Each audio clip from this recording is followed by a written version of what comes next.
All right, so we're going to use this online matrix calculator to solve a system of three equations for three unknowns. Here's the system of three equations up here.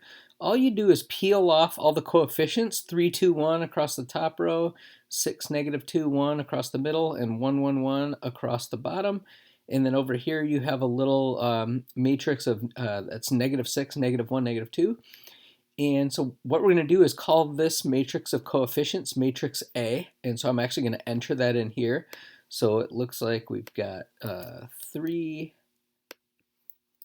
2, 1 in the first row. In this row, we've got 6, negative 2, and 1. And then the bottom row, we've got all ones, 1, 1, 1. Right. Over here, what we want to do is we want to have a 3 by 1.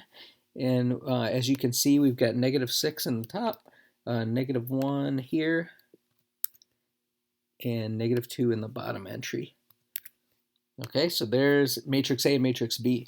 Now the issue we have here is we have matrix A times our variables gives us matrix B. What we would rather have is just our variables equal the answers. And so what we want to do is hit both sides of this equation with A inverse. So all I'm going to do is figure out what A inverse is and then multiply it by B. Well, so what you can do down here is hit this button that says inverse A. So this matrix down here is the inverse of matrix A.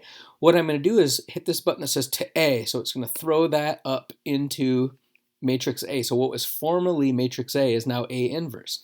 And now I'm just going to multiply A times B, and that will be, bam, the answers.